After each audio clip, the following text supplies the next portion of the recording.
Pradėjom šį kartą nuo Antėjos. Pasidarėm geltonojo drugio skiepą, kad būtume sveiki, jeigu įkas uodas.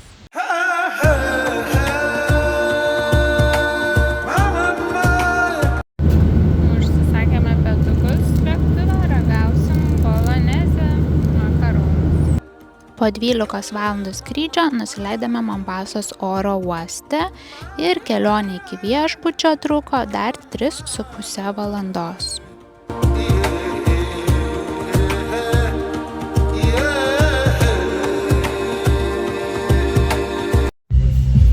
Atėjom pavakarieniauti, pirmas vakaras, įspūdis tikrai labai geras ir maistas labai skanus. Andras dabar nuėjo įdėti desertukų. Po atviru dangum padarytas restoranas.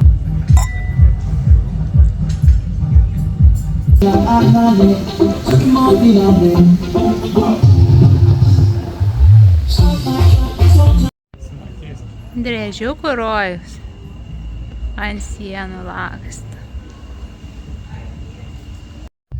Bandysim daryti nusikaltimą ir eiti pasimaudyti vakare 12 nakties. Tai tikėkimės, kad apsauginis mūsų neišvys nieko iš baseino, nes be galo karšta ir po visos kelionės taip norisi šokti baseiną, nors jis irgi šiltas. Jau man šiltas baseinas, tai vadinasi daugumai karštas.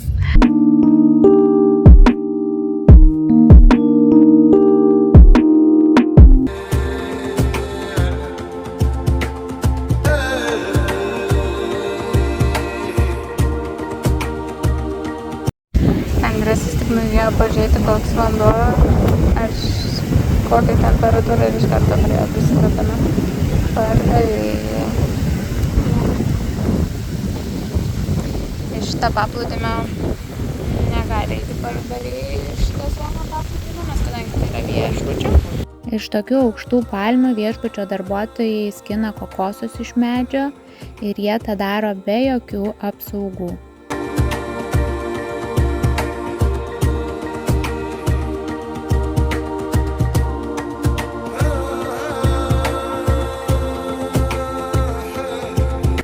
Galvojau, kad vakarinis pasivaikščiojimas paplūdimiu bus labai nejaukus, bet pardavėjų jau nebuvo. Buvo pagrinde vietinis jaunimas, kurie žaidė futbolą, paišė širdeles ant smėlio ir šiaip gerai leido laiką.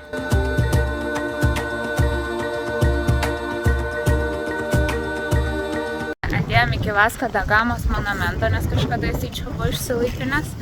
Tai jis yra labai arti mūsų viešbučio. Štai taip atrodo pakrantė, kadangi atostogis, tai atėjom per pakrantę, o ten matot labai daug žvejų valtelių. Šiaip vaizdas labai gražus. Vakarinis pasivaikščiojimas.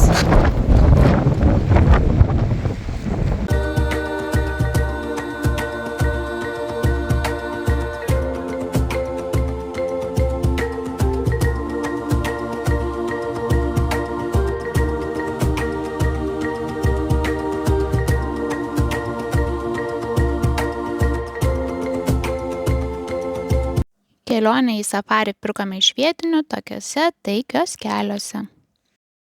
Medžio dirbtuvės, kur vietiniai gamina visokius ornamentus, visokius grožius. Va, pavyzdžiui, čia rankų darbo išdrožinėjimas.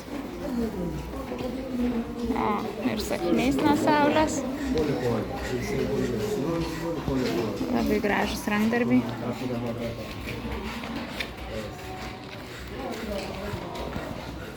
Nice. Ten iš pradžių drožinėja, o čia jau kaip ir cechas šveičia ir dažo. Žmonės pagamina šitam pastate, rankų darbo viskas, tai yra parduotuvė, krautuvėlė tokia, šiaurumas, kur galima įsigyti, remti tos žmonės, kurie daro viską rankų darbą. Parduotuvė be galo didelė, labai daug statulėlių visokių, visko, drambliukų ir viskas rankų darbo išdrožinėta. Labai norėjome pamatyti Malindi miestelį, tačiau dviese buvo baisoka eiti į jį, todėl pasisamdėme vietinį iš paplūdimio, kuris mum ir aprodė visą miestą. Tai pasielgti buvo labai protinga, kadangi prie mūsų niekas nesikabinėjo ir jautėmės labai saugus. Čia yra autobusų stotis. Vienas keliauja į Mombasą, kitas į Nairobį. Judesys aplink.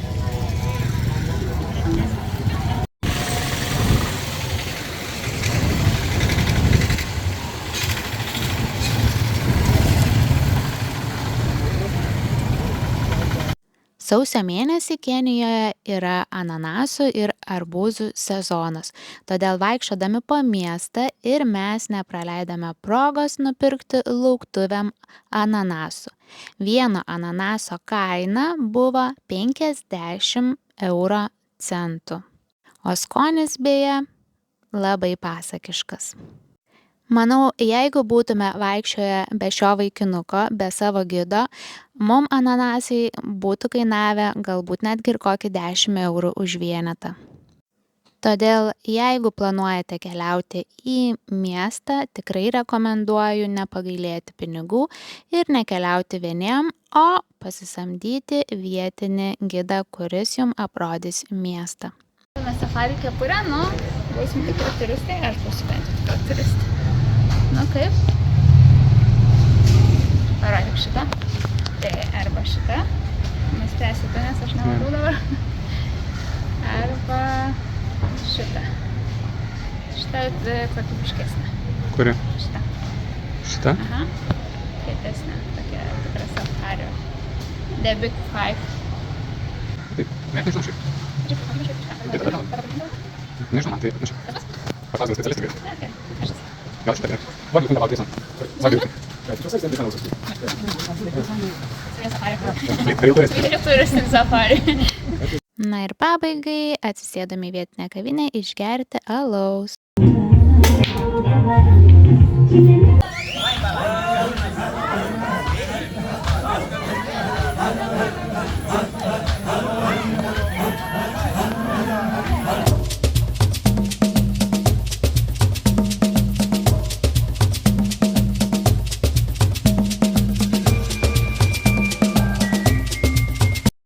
Hippopotame, pavot, elephant.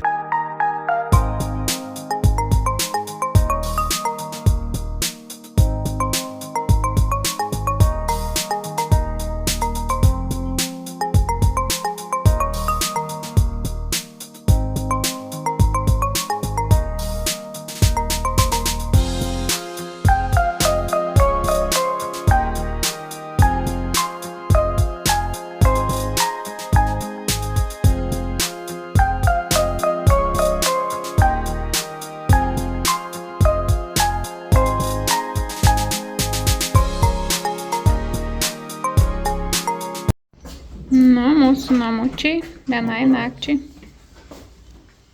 Lova. Staliukas, nieko daug nereikia. Turistautojai ir vaizdas pro langą.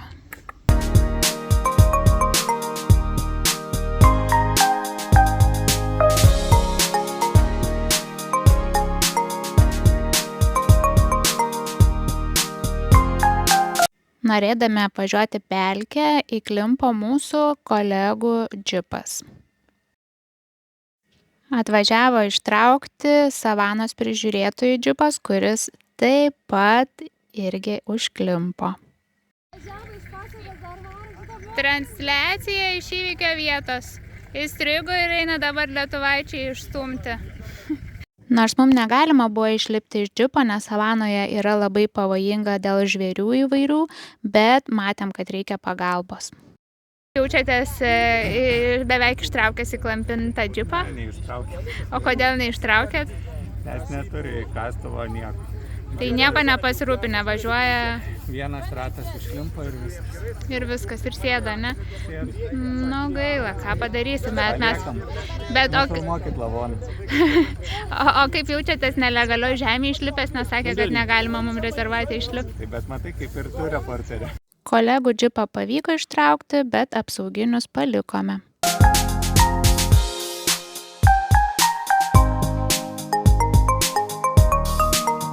Taip apsipildami žemėmis drambliai apsisaugo nuo saulės nudegimo bei įvairių mašalų.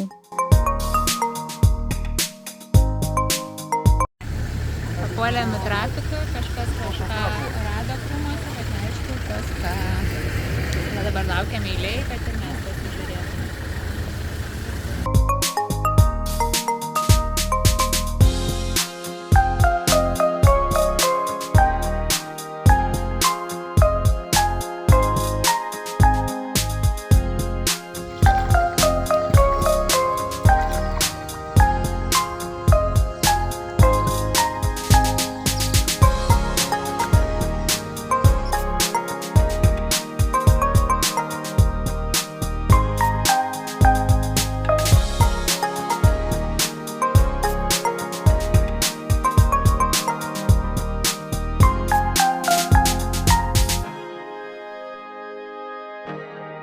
Varom į 152. Kaip chebra jaučiate? Norim būti centriukas. Pasibūsim pirmi.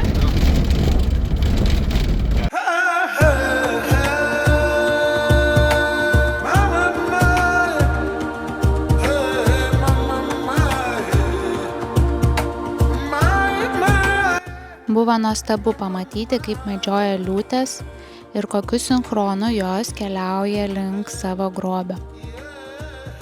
Liūtės buvo nusižiūrėjusios žirafų šeimyną, tiksliau ten esantį mažytį žirafiuką. Ir matydama tokį vaizdą, labai pergyvenau, kad jo taip ir neužpultų. Todėl labai apsidžiaugiau, kai žirafa laiku pamatė liūtės ir su visa šeimyna pasileido bėgti. Liūtės jų jau nebesivijo.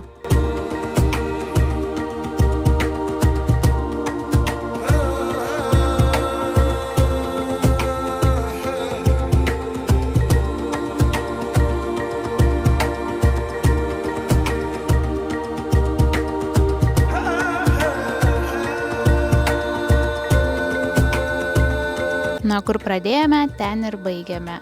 Štai čia jau išvažiavome iš savanos. Jeigu kas dvejojate dėl safario, tai žinokit, tikrai verta.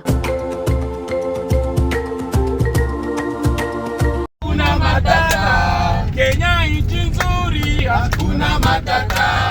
Wote mwakaribishwa, hakuna matata. Wageni wetu Kenya, hakuna matata. Karibishwa, hakuna matata. Waka waka.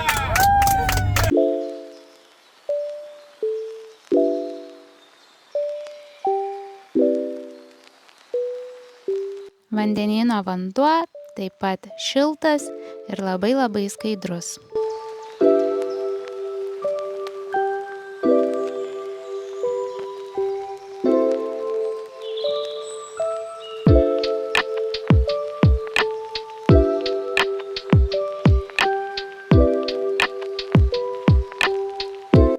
Pasikartosiu, bet viešbutyje maistas tikrai buvo labai skanus. Dar tokių skonių, kokių nebuvau ragavusi.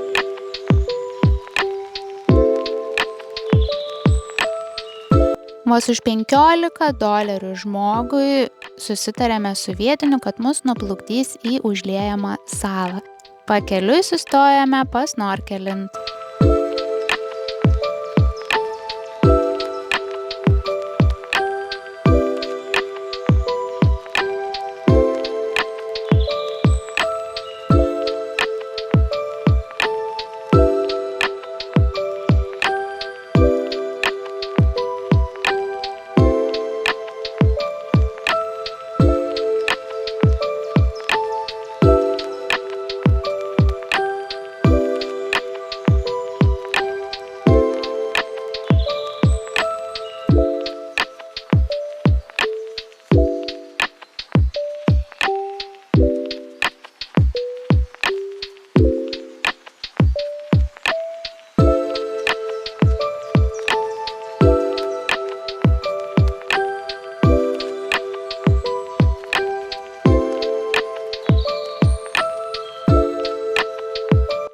Povandeninio pasaulio grožio su Raudonosios jūros nepalyginsi, bet kaip pramoga vis tiek buvo labai smagi.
Čia išniręs iš jūros žvejys mums pasiūlė įsigyti ką tik pagautų aštuonkojų. Esam užliejamoj saloj, tai iki pietų šita sala būna sala, o po pietų ją užlieja, tai dabar jau neužilgo turėsim bėgti, nes jau vieną dalį užliejo. Važiuosim atgal į viešbutį, tikrai roja žemė čia.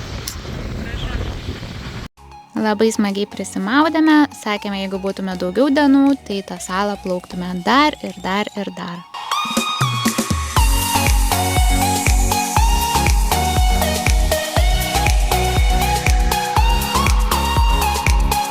Keliaujame į paskutinę vakarienę.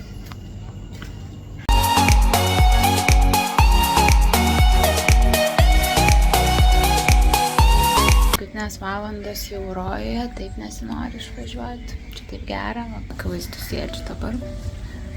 Bet viešbutis puikus, maistas puikus, kelionė nuostabi, daug įspūdžių, tai dar kažkada galbūt ir sugrįšim į Keniją, nes, tikrai su kažkur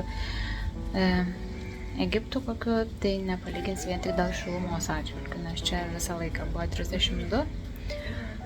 O Egipte maždaug tokiu metu apie 22 būna, tai skirtumas yra. Baseinai čia šilti, nežinau, jūra irgi šilta, vakar buvom tam toj saloj, tai prisimaudėm bilenkiek, fainai. Tai va ir dabar 40 minučių kokį pasimaudysim dar baseinėlyje ir eisim išsičekautinti. But every time we gotta say goodbye, goodbye, goodbye, goodbye.